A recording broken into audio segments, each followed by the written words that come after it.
इसको रुक दो बेटा। हाँ भाई दोस्तों, राधे राधे, प्रणाम, सबको नमस्ते, सबको गुड इवनिंग, जय माता दी, जय श्री राम, हरिओम, जो भी आप बोलते हो वो सब जो है स्वीकार करें। आज जो है दोस्तों अपन फिर से जो है दोस्तों अपन शैक्षिक परिदृश्य अधिगम की क्लास को कंटिन्यू करेंगे। अधिगम की जगह पे आज टॉपिक तो हालांकि नया है, लेकिन मैं अधिगम इसलिए लगाऊंगा, उसके पीछे कुछ कारण है। इसके लिए ये कारण है दोस्तों कि अभी तक ये जो टॉपिक है वो इस बार केवल और केवल किससे जुड़ा हुआ है, आपके केवल और केवल किससे जुड़ा हुआ है, आपके ये सारा का सारा टॉपिक जो है आपके अधिगम से जुड़ा हुआ है। इसीलिए मैंने अधिगम रखा था। टॉपिक नए, क्योंकि इस बार आपके जो विभिन्न प्रकार के अलग अलग बालक होते हैं उनको भी किसमें ले लिया है दोस्तों, आपके अधिगम के अंदर इंक्लूड कर लिया है। और जो आपके जिसके आपके अभिप्रेरणा है उसको भी अधिगम के अंदर इंक्लूड कर लिया है। इसलिए इन टॉपिकों को मैं अधिगम के साथ साथ अपन यूनिट वाइज चल रहे हैं। तो अपन पहले यूनिटी चल रही है अभी तक, तो अधिगम से हटकर के प्रश्न है आज, लेकिन नाम जो होगा उसका वो कौन सा होगा दोस्तों, अधिगम ही होगा। तो इसीलिए मैंने ये टॉपिक का नाम जो है आपके अधिगम लगा रखा है। बाकी आज जो अपन प्रश्न करेंगे वो सारे के सारे अभिप्रेरणा के करेंगे। जो सबसे ज्यादा जरूरी जो है वो क्या है दोस्तों, अभिप्रेरणा है ना। अभिप्रेरणा के बारे में आज अपन अध्ययन करेंगे और यकीन मानता हूं कि आप जिस जिस तरीके से पढ़ रहे हैं उस तरीके से आपको धीरे धीरे समझ में सब कुछ आ रहा होगा और आपके कंसेप्ट भी हैं वो हल्के हल्के क्या हो रहे होंगे दोस्तों, कंप्लीट हो रहे होंगे।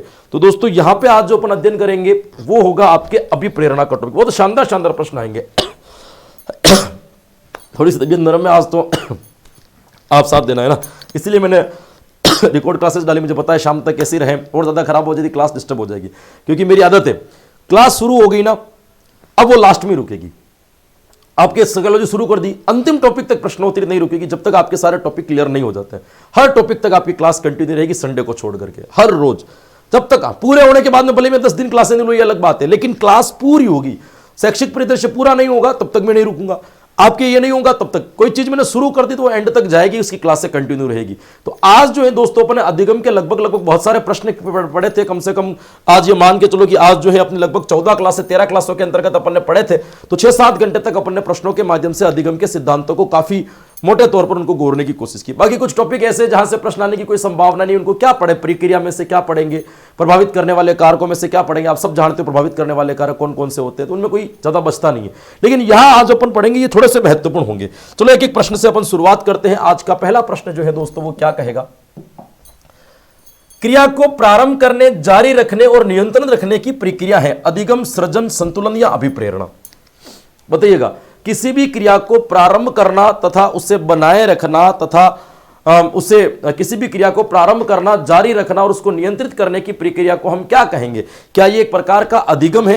क्या ये एक प्रकार का सृजन है? क्या ये एक प्रकार का संतुलन है? क्या ये एक प्रकार की अभिप्रेरणा है? इसे हम क्या कहेंगे दोस्तों?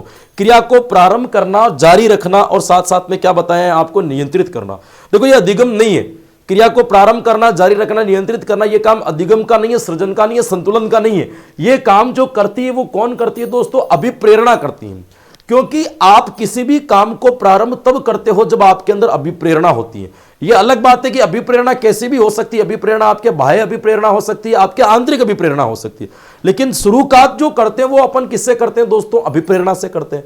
अब यहां पे क्या होता है दोस्तों, बात आ रही है जारी रखने की।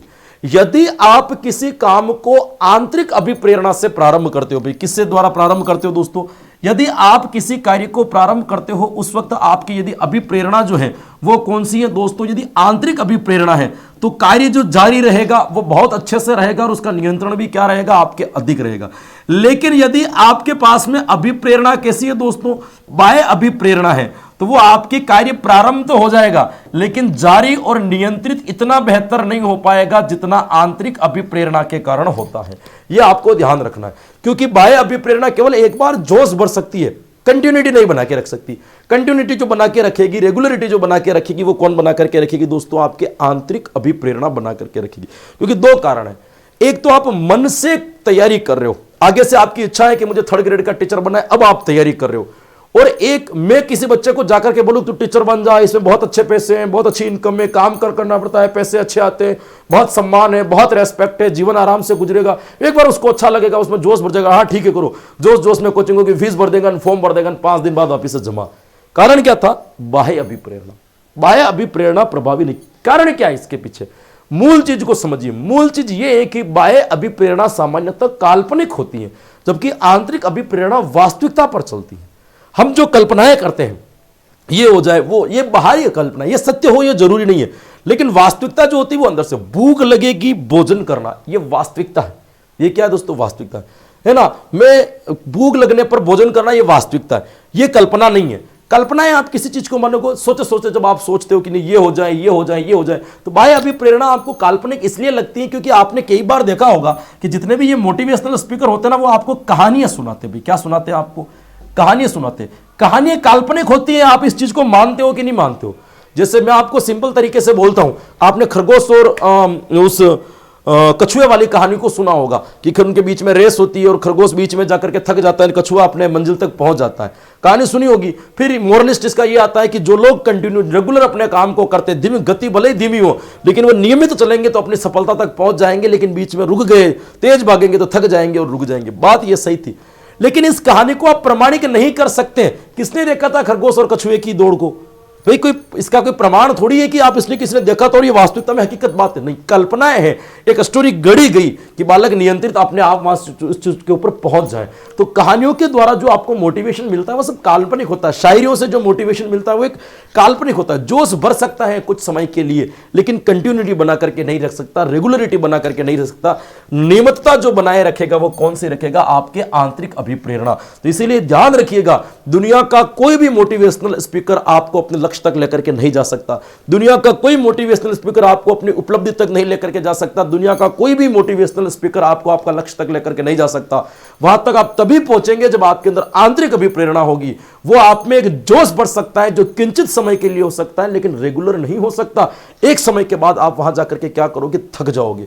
कभी भी इन चीजों के ऊपर भरोसा नहीं करेंगे तो कभी भी यूट्यूब पर जाकर के ये ना मोटिवेशन वगैरह की इस प्रकार की कहानियां जो बताते हैं उनसे दूरी बड़ा कोई काम की नहीं। सुन लो केवल एंटरटेनमेंट के लिए, ठीक है, बाकी जीवन नहीं बदल सकती। आप जब मोटिवेशनल स्पीकर को शाम को सुनते हो तब यह सुबह उठ करके मैं ये कर दूंगा, सुबह उठते तो याद ही नहीं रहता है किसको सुना था, है ना। ये प्रभाव है बस, लेकिन आंतरिक अभिप्रेरणा का प्रभाव अलग है। मैं आंतरिक अभिप्रेरणा अपने आप आ जाती है। जैसे सिंपल चीज मैं आपको और बता रहा हूं, ये कंसेप्ट बहुत क्लियर करना जरूरी है कि आप अगर बाह्य अभिप्रेरणा से पढ़ना शुरू किया है, आपको सुबह जगने के लिए अलार्म लगाना पड़ेगा। लेकिन आंतरिक अभिप्रेरणा से आपने पढ़ना शुरू किया है, आपने अगर 5 बजे जगने का सोचा है तो 5 बजे से पहले पहले आपकी नींद 5 बार जग जाएगी। ये आंतरिक अभिप्रेरणा है। और जो अलार्म लगा करके सोना है कि 10 मिनट बाद उठते हैं, आगे का बढ़ा दिया, आधे घंटे का और आगे बढ़ा दिया, घंटे का और आगे बढ़ा दिया, ये बाह्य अभिप्रेरणा। ये इतना फर्क होता है। तो यहां पर आपका उत्तर हो जाएगा अभिप्रेरणा। चलिएगा, अभिप्रेरणा के संदर्भ में भूख है, आवश्यकता, अंतर्नोद, प्रेरण या उद्देश्य। भूख क्या है भाई? अभिप्रेरणा के संदर्भ में भूख क्या है? देखिएगा, मैं आपको एक चीज बता देता हूं। आपको मैंने अभिप्रेरणा चक्र पता नहीं पहले समझा रखा होगा, लेकिन फिर भी मैं आपको थोड़ा सा समझा देता हूं। देखिए होता क्या है, इसी चित्र को देखना।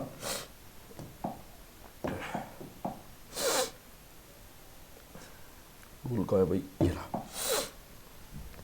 अभिप्रेरणा चक्र क्या होता है इसको देखिएगा, मैं आपको पूरा का पूरा समझा। अरे यार क्या है, सही बन जाना भाई।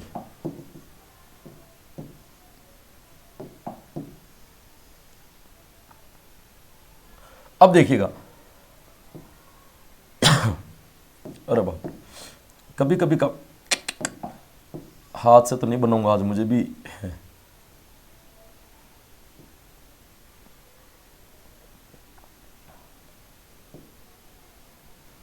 अभिप्रेरणा चक्र जो चलता है वो समथिंग इस प्रकार से चलता है ना। एक बार और ट्राई कर लेते दोस्तों, अच्छा बनाने की, शायद बन जाए। एक बार और, एक मौका और मिलना चाहिए आदमी को। 1 2 और इसी के अंदर एक छोटा सा बना देते 3। ये इस प्रकार से चलता है दोस्तों आपका अभिप्रेरणा चक्र। अब देखिएगा कैसे काम करेगा। सबसे ऊपर जो होती है इसके अंदर वो होती है आपके आवश्यकता। भाई क्या होती है दोस्तों? आवश्यकता। आवश्यकता के बाद में या दूसरे नंबर पर जो होता है दोस्तों, जिसका नाम है आपके चालक, या जिसको अपन कहते हैं दोस्तों अंतर्नोद, या जिसको अपन कह सकते हैं दोस्तों आपके, जिसको अपन कह सकते हैं दोस्तों ड्राइव, या जिसको अपन कह सकते हैं प्रणोद। ड्राइव भी कह सकते हैं और साथ साथ में क्या कह सकते हैं, इनको प्रणोद कह सकते हैं। और ये अंतिम वाला जो भाग है दोस्तों, यहां पे होता है आपका प्रोत्साहन, यानी कि यहां पे आपका लक्ष्य है भाई, यहां पे आपका क्या है दोस्तों, लक्ष्य है। जैसे देखिएगा ये कैसे काम करेगा, अब आपको यहां पे देखो ध्यान कैसे रखना, ये काम कैसे करेगा। आपको मान लीजिए किसी कंडीशन से आपके शरीर के अंदर आपको आवश्यकता है भोजन की भी, आपको आवश्यकता किस चीज की है दोस्तों, भोजन की, क्योंकि आपके अंदर शरीर के अंदर भोजन की क्या हुई है दोस्तों, कमी हुई है। भोजन की क्या हुई है, कमी। आवश्यकता का मतलब क्या हो गया, किसी भी विषय वस्तु की कमी का होना क्या कहलाएगा, आवश्यकता कहलाएगा। तो आपके अंदर किसी भी चीज की कमी होगी, जैसे भोजन की कमी होना, तो आपको भोजन की क्या होगी, आवश्यकता। तो आवश्यकता का मतलब क्या है, किसी भी कमी का आभास करना या किसी भी कमी का एहसास होना क्या कहलाएगा, आवश्यकता। अब आवश्यकता से आपके शरीर के अंदर एक तनाव उत्पन्न होता है भी, आवश्यकता से क्या उत्पन्न होता है, तनाव। जैसे भोजन की कमी से आपके अंदर तनाव आया है दोस्तों, भूख। भोजन की कमी से क्या आया आपके, भूख, क्योंकि भूख लगने से भोजन की कमी नहीं हुई है, भोजन की कमी से हमें क्या लगी है, भूख। तो ये भूख क्या है, आपका तनाव है, और ये तनाव ही क्या कहलाता है, आपका चालक, अंतर्नोद, ड्राइव या प्रणोद। प्रोत्साहन क्या हो जाएगा दोस्तों, आपका भोजन। आप इस ड्राइव के कारण अंतः क्रिया करोगे, कुछ क्रियाएं वगैरह करोगे, और आप किसको प्राप्त कर लोगे, आप भोजन को प्राप्त कर लोगे। अंत में जिसको प्राप्त करोगे वो कौन सा हो जाएगा, आपके भोजन। तो यहां पे आप भोजन को प्राप्त कर लोगे, ये भोजन आपका क्या कहलाएगा, प्रोत्साहन। तो देखिएगा सबसे पहले क्या आता है आपके अंदर, आवश्यकता। आवश्यकता क्या है, किसी भी कमी का आभास करना। चालक क्या है, आवश्यकता के कारण उत्पन्न होने वाला तनाव। प्रोत्साहन क्या है दोस्तों, कि तनाव से आपकी जो क्रियाएं प्रारंभ होती है, उस क्रिया के द्वारा लक्ष्य तक पहुंच करके आवश्यकता को शांत कर देना क्या है, आपका प्रोत्साहन। अब यहां पे आपको दो तीन चीजें आपको ध्यान रखनी है। जैसे आवश्यकता को अपन कहते हैं नीड भाई, आवश्यकता को अपन किस नाम से जानते हैं दोस्तों, आवश्यकता को मैं कह देता हूं दोस्तों नीड। चालक को अपन कहते हैं ड्राइव, और इसको अपन प्रोत्साहन को अपन कहते हैं इंसेटिव। तो आपको जो अभिप्रेरणा मिलती है वो कैसे मिलेगी दोस्तों, N+D+I, इन तीनों चीजों के अंदर आपकी अभिप्रेरणाएं छुपी रहती है। यानी कि आवश्यकता में भी अभिप्रेरणा है, चालक में भी अभिप्रेरणा है, और प्रोत्साहन में भी अभिप्रेरणा है। इसीलिए अभिप्रेरणा के लिए कहा जाता है कि अभिप्रेरणा प्रक्रिया तथा परिणाम दोनों में होती है। अभिप्रेरणा तब भी होती है जब बल की रुचि नहीं हो, यानी कि अभिरुचि के अभाव में भी अभिप्रेरणा क्रियाशील रहती है। आपको भूख लग रही है, आपकी खाना खाने की इच्छा हो या ना हो, आपको खाना पड़ेगा, क्योंकि अभिरुचि के अभाव में भी क्रिया जो रहती है वो क्या रहती है, आपके क्रियाशील रहती है। तो इसीलिए इनके बारे में कहा गया है दोस्तों। अब यहां पे आपको ध्यान क्या रखना है दोस्तों, ध्यान रखिएगा, बात खास क्या है यहां पे, कि मान लीजिए आपके अंदर भोजन की कमी होती है, जिससे तनाव उत्पन्न होता है, और तनाव के कारण आप कहां पहुंच जाते हो, प्रोत्साहन। तो आपसे यदि पूछ लिया जाए कि प्रोत्साहन के बाद चालक की चालकता पर क्या प्रभाव पड़ता है, प्रोत्साहन के बाद चालक की चालकता में कमी आ जाती है, प्रोत्साहन के बाद चालक की चालकता बढ़ जाती है, प्रोत्साहन के बाद चालक की चालकता कम हो जाती है, या प्रोत्साहन के बाद चालक की चालकता पर कोई प्रभाव नहीं पड़ता। तो इसका उत्तर होगा दोस्तों, प्रोत्साहन के बाद चालक की चालकता में कमी आ जाती है। क्यों आ जाती है, क्योंकि आपका चालक क्या था दोस्तों, भूख। आपका प्रोत्साहन क्या है, भोजन। तो आप भोजन करोगे तो आपकी भूख बढ़ेगी नहीं, बल्कि आपकी भूख क्या होगी दोस्तों, घटेगी। तो आपको कभी भी पूछ ले कि प्रोत्साहन के बाद चालक की चालकता में कमी होती है या वृद्धि होती है, तो प्रोत्साहन के बाद चालक की चालकता में कमी होती है। क्या होगी दोस्तों, कमी। इसी चक्र में से यह प्रश्न आपके पूछा गया है। अब प्रश्न की ओर चलते हैं अपन कि प्रश्न क्या है। प्रश्न आपसे यह पूछ रहा है दोस्तों, प्रश्न यह कहना चाह रहा है आपको कि बताइए कि अभिप्रेरणा के संदर्भ में भूख क्या है दोस्तों। तो भूख क्या है आपका, भूख एक प्रकार का तनाव है, और तनाव को हम क्या कहते हैं, चालक, अंतर्नोद, ड्राइव या प्रणोद। तो यहां पे आपका उत्तर सही हो जाएगा, भूख जो है वो अंतर्नोद है, भोजन की कमी आवश्यकता है, और भोजन जो है वो हमारा प्रोत्साहन है। तो यहां पे आपका उत्तर सही क्या हो जाएगा, अंतर्नोद, या इसको अपन क्या कह देंगे दोस्तों, ड्राइव। क्लियर, ये ध्यान रखिएगा, इन पे थोड़ी सी मेहनत लग जाती है, भले समझाते समझाते, लेकिन ये चीजें बहुत इंपॉर्टेंट है। जन्मजात प्रेरक नहीं है, पहले ये समझिए प्रेरक क्या होता है। प्रेरक का मतलब जिसके कारण प्रेरणा मिले वो प्रेरक, जो प्रेरणा को जन्म दे वो प्रेरक। आपको अभिप्रेरणा किससे मिली, वो आपका प्रेरक, जिससे आप अभिप्रेरणाएं मिलती है वो प्रेरक कहलाता है। तो ये कहलाए कि जन्मजात प्रेरक नहीं है। इनमें से ऐसा कौन सा प्रेरक है जिसको अपन क्या नहीं कह सकते दोस्तों, जन्मजात नहीं कह सकते। भूख, प्यास, आदत या नींद। देखिए भूख जो होती है वो हमेशा आपके जन्मजात होती है, ये आपका प्रेरक जन्मजात से आपके साथ में आ जाता है। ऐसा थोड़ी है कि आपने बाहर जाकर के किसी ने बोला है कि अब तुझे खाना चाहिए, तुझे भूख लग रही है। नहीं, भूख जन्मजात है, अंदर से आती है। प्यास, ये भी एक प्रकार की क्या हो जाएगी, आपके जन्मजात हो जाएगी, ये भी आप अर्जित नहीं करते हो। नींद जन्मजात, जैसे अपने आंखों को अपने आप पता चल जाता है कि नींद आ रही है। लोग थोड़ी कहते हैं कि अब सो जाना चाहिए, नींद आ रही है। क्या आपको इसकी भी मोटिवेशन के सुनने के लिए आवश्यकता पड़ती है कि नहीं, नींद कब आती है, कब सोना चाहिए, खाना कब खाना है, कब भूख लगती है? नहीं सुनना, ये सब जन्मजात है, अपने आप क्या चल जाती है पता चल। लेकिन आदत जो होती है दोस्तों, ये अर्जित होती है, ये जन्म से नहीं आती। आपकी जो हैबिट जो है दोस्तों, ये जन्मजात प्रेरक में नहीं आता। जन्मजात प्रेरक में वो आते हैं जिसमें स्वतः क्रिया होती है, जो मूल प्रवृत्ति, जो सहज क्रियाएं होती है, जो जन्म से साथ में आती है, जो आपको कोई नहीं सिखाता है, वो जन्मजात प्रेरक कहलाते हैं। आदत जन्म से नहीं आती। आदत हम वातावरण से सीखते हैं, आदत हम अनुकरण से सीखते हैं, आदत हम अंतः क्रिया से सीखते हैं, आदत का हम निर्माण करते हैं दोस्तों। आदत कभी भी जन्म से नहीं आती। तो आपको पूछा है कि जन्मजात अभिप्रेरक नहीं है, तो यहां पे आदत जो होगा वो आपका जन्मजात अभिप्रेरक नहीं कहलाएगा। क्या कह रहा है अगला प्रश्न? कौन सा अभिप्रेरणा का प्रभाव अधिगम को प्रभावी बनाता है? इनमें से 4 अभिप्रेरणाएं आपको दे रखी है और 4 अभिप्रेरणाओं को पढ़ करके आपको बताना है कि इनमें से कौन सी अभिप्रेरणा है जो अधिगम को प्रभावी बनाती है भाई दोस्तों, क्योंकि अधिगम के साथ अभिप्रेरणा को जोड़ रखा है। तो दोस्तों यहां पे आपको बता रहा है कि अभिप्रेरक हमारे व्यवहार को निर्देशित करते हैं। अभिप्रेरणा विद्यार्थियों में सीखने की गुणवत्ता को गुणात्मकता बढ़ाती है। अभिप्रेरणा द्वारा छात्रों के सीखने की गति शीघ्र होती है। देखो ये लाइन तो सबसे ज्यादा सही है कि जहां पे आपको मोटिवेशन मिलेगा, जहां पे आपको अभिप्रेरणाएं मिलेगी, वहां पे आपके अधिगम की गति क्या होगी दोस्तों? तेजी होगी। अधिगम की गति क्या होगी दोस्तों? तेजी होगी। तो अधिगम की गति तेज होगी, तो यह कथन तो आपका बिल्कुल सत्य है। अभिप्रेरणा विद्यार्थियों में सीखने की गुणात्मकता बढ़ाता है, बिल्कुल सही है। क्योंकि एक निष्क्रिय होकर के बिना अभिप्रेरणा के क्लास में बैठे हो, ऐसे ही सर की क्लास आ रही है चलो ऑनलाइन चले जाते हैं, वो देख रहे हो। एक मन से देख रहे हो, दोनों में अंतर है।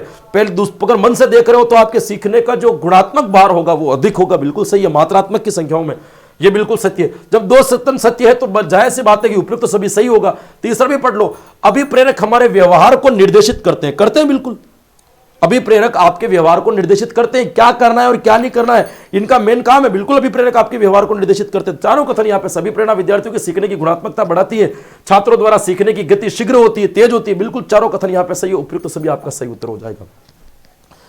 जिन बच्चों में उपलब्धि अभिप्रेरणा अधिक होती है उनके माता पिता प्राय है। क्या प्रश्न पूछा है आपसे कि जिन बालकों में कौन सी अभिप्रेरणा, उपलब्धि अभिप्रेरणा अधिक होती है, उन बालकों के माता पिता प्राय स्वातंत्र्य को हतोत्साहित करते हैं, मानकों की प्राप्ति हेतु असफलता पर दंडित करते हैं, ऊंचे मानदंड स्थापित करते हैं या बच्चों के व्यवहार को बिना शर्त स्वीकार कर लेते हैं। देखिए उपलब्धि अभिप्रेरणा का मतलब क्या होता है? ऐसे बालक जिनको अवसर मिलते ही अच्छा परफॉर्मेंस कर देते हैं, उसको अपन उपलब्धि प्रेरणा। जिनको मौका मिला और बढ़िया परफॉर्मेंस कर देते हैं, मौका मिलते हैं उनको अभिप्रेरणा आ जाती है, अब तो करना है अपन को, रीट आ गई अब तो पढ़ना। तो जो ऐसे बच्चे होते हैं जो कम समय में अधिक वो तभी काम करेंगे जब उनके सामने अवसर होते हैं। तो जैसे जैसे उनके सामने अवसर आते जाते हैं वो अपनी प्रगति को ऊपर बढ़ाते जाते हैं। तो ऐसे बालक जिनके अंदर उपलब्धि प्रेरणा अधिक होती है उनके माता पिता प्राय स्वातंत्र्य को हतोत्साहित करते नहीं। भाई स्वातंत्र्य को हतोत्साहित क्यों करेंगे? ये बिल्कुल नहीं। मानकों की प्राप्ति है तो असफलता पर दंडित करते कि बालक को जो प्राप्त करना चाहिए था वो नहीं हुआ तो उसको असफलता के रूप में मान करके दंडित करेंगे, नहीं, ऐसा भी नहीं हो सकता, ये गलत बात है भाई। ऊंचे मानदंड स्थापित करते हैं, सही हो सकता है।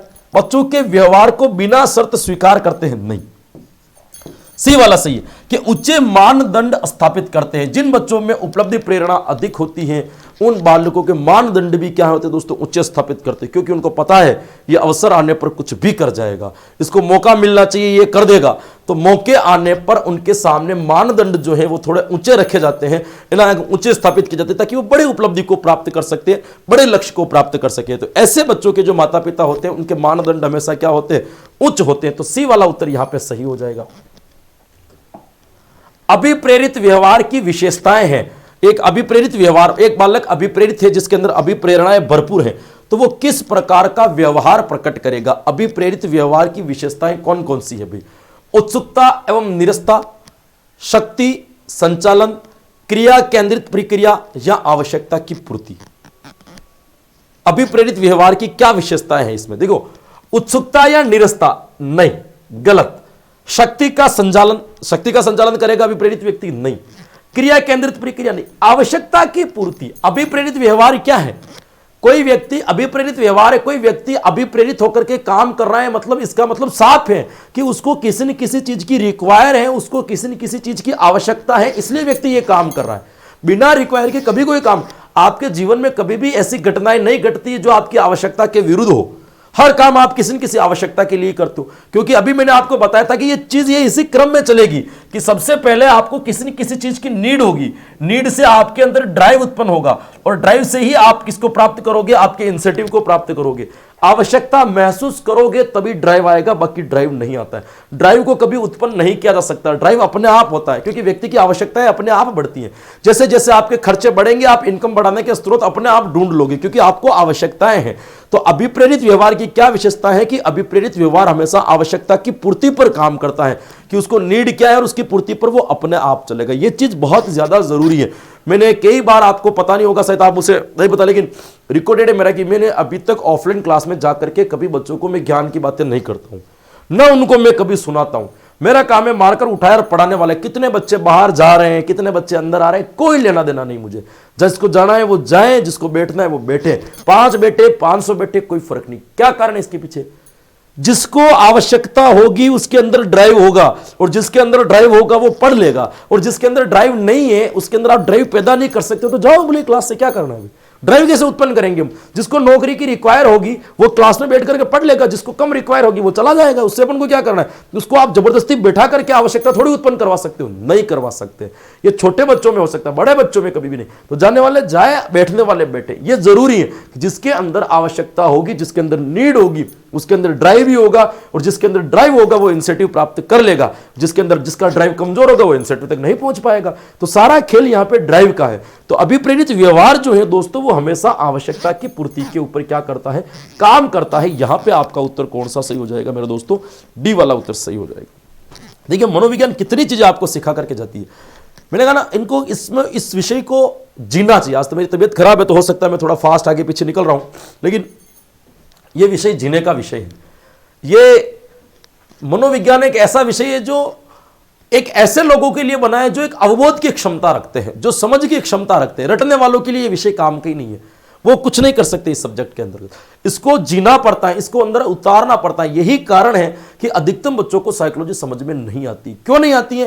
क्योंकि बालक इसको रटने की कोशिश करते हैं, इसको याद करने की कोशिश करते हैं, लेकिन ये विषय कभी याद हो ही नहीं सकता। इसको आपको समझना पड़ेगा, इसका आपको अवबोध करना पड़ेगा। यह अवबोध का ही विषय है ना, रटने का विषय है ही नहीं। ये सीधा सीधा नहीं चलता है कि आपके अन्य विषय की तरह आपको समझ में आ जाएगा, कभी नहीं आ जाएगा, क्योंकि इसमें सीधा सीधा कुछ भी नहीं होता। इसमें सारा का सारा, क्योंकि बाकी जितने भी विषय चलते हैं यूं चलते हैं, आपके ऐसे जितने भी विषय चलेंगे यूं चलेंगे। मनोविज्ञान यूं चलता है।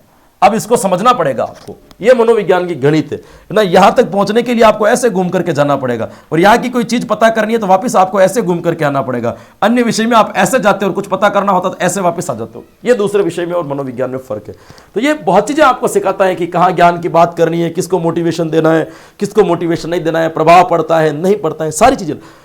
व्यक्ति की वह दशा जो किसी निश्चित उद्देश्य की पूर्ति के लिए निश्चित व्यवहार स्पष्ट करती है, क्या कहलाते हैं? अभिप्रेरक, अधिगम या स्वधारणा या आदत? बहुत अच्छा प्रश्न है, उत्तर दीजिएगा।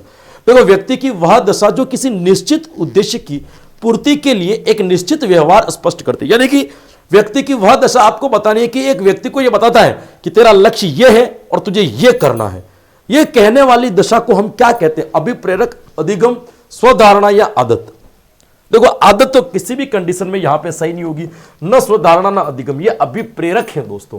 अभिप्रेरकों का काम ही यही है भाई। आपको अभिप्रेरक क्या है भाई? आपको किसकी वजह से जो है आपको मोटिवेशन मिला है, वह अभिप्रेरक। अभिप्रेरक का काम है वो आपको पता, अभिप्रेरक से अभिप्रेरणा मिलती है। ध्यान रखना, अभिप्रेरक से आपको क्या मिलती है? अभिप्रेरणा मिलती है। अब मान लीजिए आपको अभिप्रेरक बताएगा ये उद्देश्य है, इसके पीछे तुझे ये करना है। ये जानकारी देने वाला कौन है? ये अभिप्रेरक है। क्योंकि ये जो आप करते हो वो अभिप्रेरणा है, जो करवाना प्रारंभ करता है वो अभिप्रेरक है।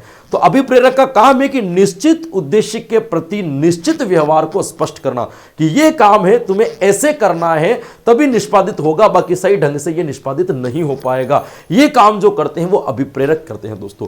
अभिप्रेरक के अलग अलग प्रकार होते हैं दोस्तों, आप सब लोगों को पता ही होगा। अभिप्रेरक जन्मजात भी होते हैं, आंतरिक भी होते हैं, है ना। तो ये आपको मैं आपके जैसे प्रश्न आएगा वहां पे समझाऊंगा, लेकिन यहां पे आपको जो उत्तर सही निकालना है मेरे दोस्तों, वो कौन सा निकालोगे? अभिप्रेरक। एम के थॉमसन ने अभिप्रेरकों को कितने भागों में बांटा? किसकी बात कर रहा है दोस्तों? थॉमसन की बात कर रहा है कि थॉमसन ने अभिप्रेरकों के कितने प्रकार बताए, 2, 3, 4, 5 या 6। देखिएगा, अभिप्रेरकों के बाद की बात करूं दोस्तों, अभिप्रेरकों के प्रकार का सबसे पहले वर्गीकरण अपन पढ़ते हैं दोस्तों अब्राहम मैस्लो का। भी किसका पढ़ते हैं दोस्तों? Abraham Maslow. सबसे पहले वर्गीकरण अपन पढ़ते हैं दोस्तों अब्राहम मैस्लो का। मैस्लो ने जो है आपके कितने प्रकार बताए? तो मैस्लो ने दोस्तों 2 प्रकार बताए आपके। कौन कौन से बताए? एक तो बताया था आपके आंतरिक अभिप्रेरक, और एक जो बताया था दोस्तों वो कौन सा बताया था? आपके बाह्य अभिप्रेरक। इनके अनुसार जो अभिप्रेरक होते हैं वो 2 प्रकार के होते हैं, एक आंतरिक और एक बाह्य। मैंने अभी आपको बता दिया आंतरिक और बाह्य क्या होते हैं। नींद, भूख, प्यास, काम ये आंतरिक होते हैं। प्रशंसा, पुरस्कार, सम्मान, आदत, प्रसिद्धि, ये सब कौन से होते हैं? आपके बाह्य प्रेरक होते हैं।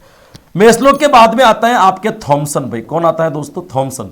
थॉमसन ने कितने प्रकार बताए? इसने 2 बताए। मैं सिंपल तरीके से याद करवाने की कोशिश करता हूं। एक तो इन्होंने बताया था दोस्तों स्वाभाविक, और एक इन्होंने बताया था कृत्रिम। एक कौन सा बताया था दोस्तों? स्वाभाविक, और एक कौन सा बताया था? कृत्रिम। कृत्रिम का मतलब जो बाहर से निर्मित हो, स्वाभाविक का मतलब जो जन्म से साथ आया हो। सिंपल सी बात है। तो जो आपके मैस्लो का आंतरिक है वो थॉमसन का स्वाभाविक है, और जो मैस्लो का बाह्य है वो थॉमसन का कृत्रिम है। भाई सिंपल तरीका याद करने का, सबका अलग अलग क्या याद करना है ना। तो इसने मैस्लो ने बताए थे 2 प्रकार, आंतरिक और बाह्य, और इसने जो बताए थे वो कौन से बताए थे दोस्तों? आपके स्वाभाविक, और कौन से बताए थे? आपके कृत्रिम। ये आपको इसके संदर्भ में क्या रखना है दोस्तों? याद रखना है। एक वर्गीकरण और बता देता हूं मैं आपको गेरेट का। गेरेट ने भी दोस्तों आपके वर्गीकरण किया था। गेरेट ने 3 प्रकार बताए। भाई कितने प्रकार बताए? 3। कौन कौन से बताए? एक तो बताया था जैविक अभिप्रेरक। जैविक कौन से? जो आपके आंतरिक होते हैं वो जैविक।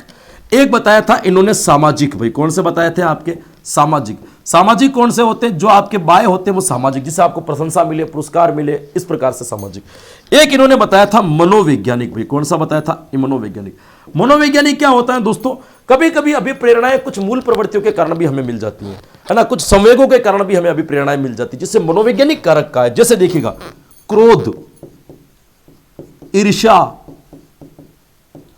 प्रेम, कभी कभी इन चीजों से भी हमें मोटिवेशन मिलता है।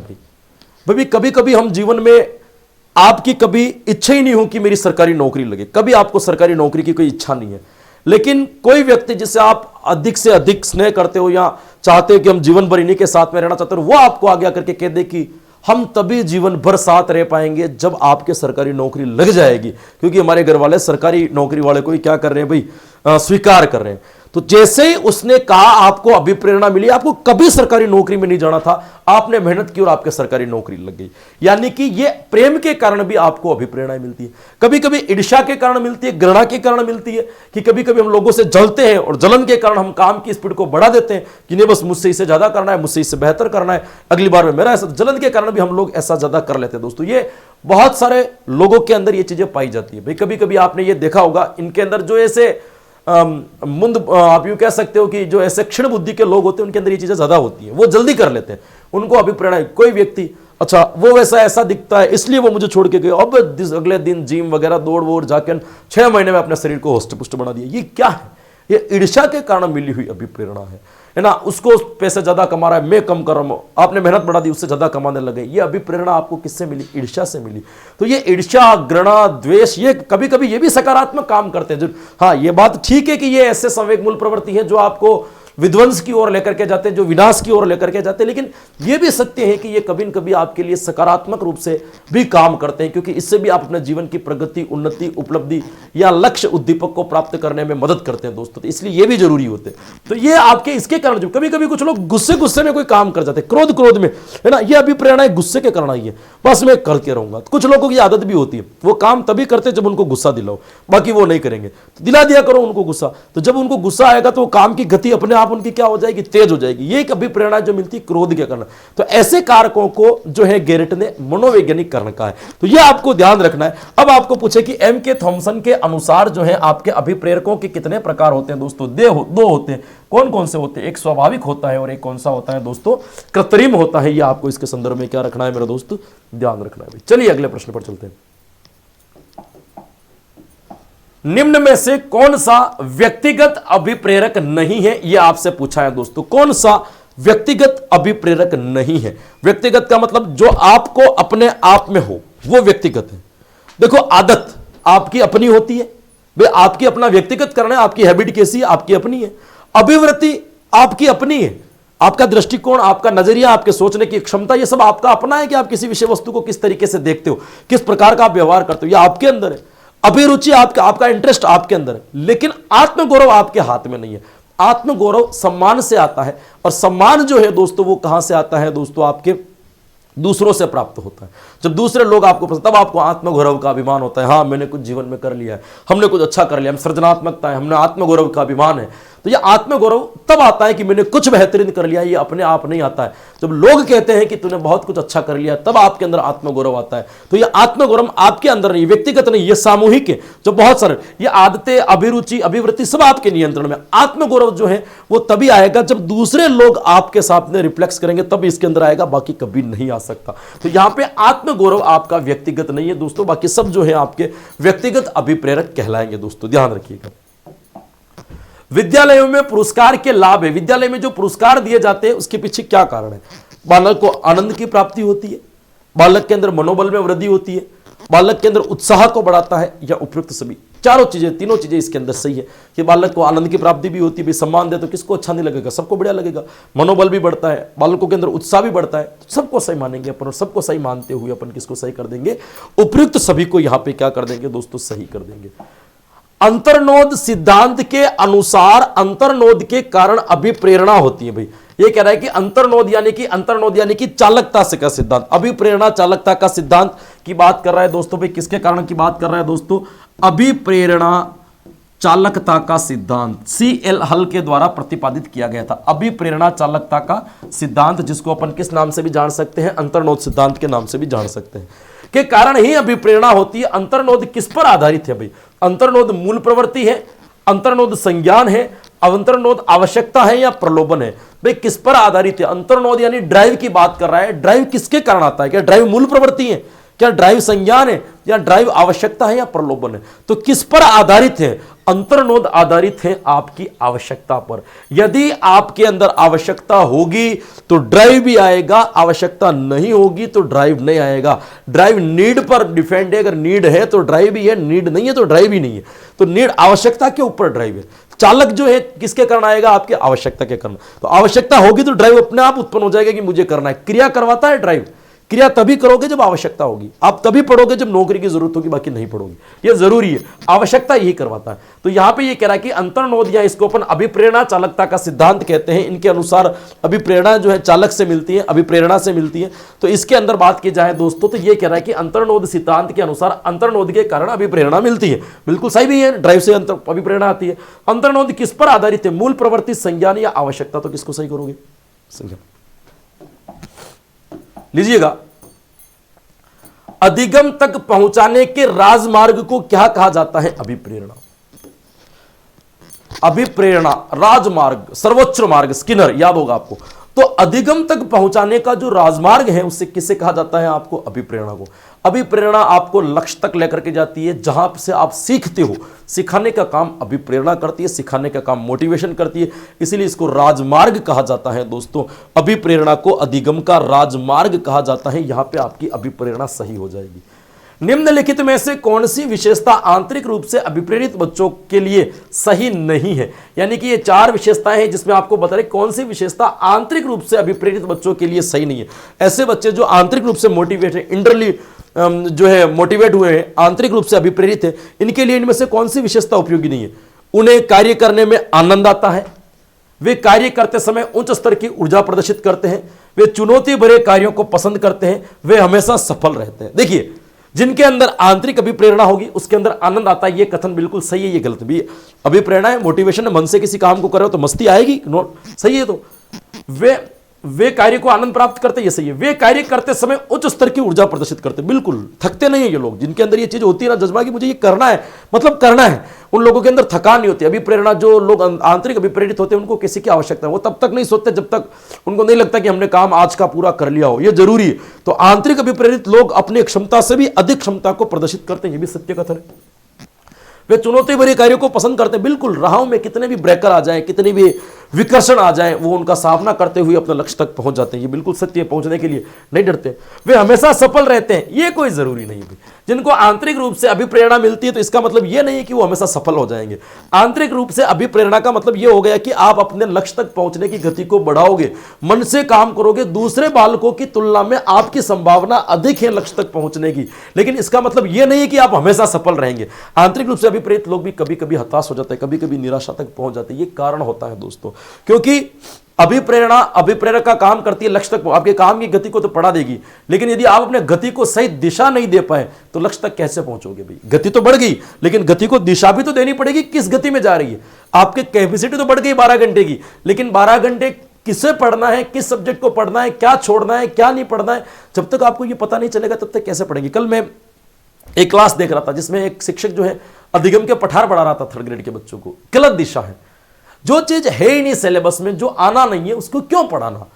तो आपको ये चीज ध्यान रखनी कि क्या पढ़ना और क्या छोड़ना। तो ये आपके लिए, इसीलिए इन बच्चों को हमेशा सफल रहते हैं, ये जरूरी नहीं है। ये इसके संदर्भ में असत्य कथन होगा, आंतरिक अभिप्रेरणा वाले, है ना, ये इसके संदर्भ में असत्य कथन होगा। ये आज की क्लास के कुछ प्रश्न थे दोस्तों, जो किससे जुड़े हुए थे, आपके अभिप्रेरणाओं से जुड़े हुए थे। और मैंने आपके कंसेप्ट जो है बेस लेवल पर जो है इसको क्लियर कराने की कोशिश की है कि आप जल्दी से जल्दी जितना भी हो सके इस टॉपिक को, इस चीज़ों को आप समझ सको। क्योंकि जरूरी यही है कि आप किस चीज को मूल से शुरू करते हो, यह जरूरी है। सफलता का सबसे बड़ा राज जो है वो ये है कि आप बेस क्लियर करो, सीधे ऊपर मत चढ़ो भाई। आप यदि सीधे ऊपर चढ़ोगे तो कभी कभी आप रुक जाओगे। पहले बेस क्लियर करोगे, हाँ ये चीज ये होती है। फैक्ट याद नहीं है, कोई जरूरी नहीं है। फैक्ट पहचान लेना, परीक्षा में लिखा हुआ आएगा तो मुंह पे याद रहे, ये कोई जरूरी नहीं है कि आपको मुंह पे याद हो। जब परीक्षा में आए तब पहचान लेना, ये खूब हो गया। अवबोध की क्षमता बढ़नी चाहिए। तो बेस क्लियर कराने के लिए हमारी ये क्लासेस जो है आप सब लोगों के लिए बिल्कुल रामबाण की तरह काम आ रही होगी, अच्छी तरीके से आपकी उपयोगी हो रही होगी। आज हल्की सी मेरी तबीयत खराब है तो हो सकता है मैं थोड़ा सा, है ना, धीमी गति से या झुक के, और हो सकता है कि फास्ट भी पढ़ाया हो मैंने आपको। कल फिर मिलेंगे अपन रात को 9 बजे नए टॉपिक के साथ में। तब तक आप अपनी तैयारी करते रहे। और पीडीएफ के लिए कन्हैया जो सेंटर नाम से जो चैनल है, उसी नाम से अपना टेलीग्राम पेज है, तो वहां से आप इस पीडीएफ को प्राप्त कर सकते हो और अपनी तैयारी को मजबूत कर सकते हो दोस्तों। तब तक के लिए धन्यवाद, राधे राधे, जय हिंद, शुभ रात्रि, गुड बाय।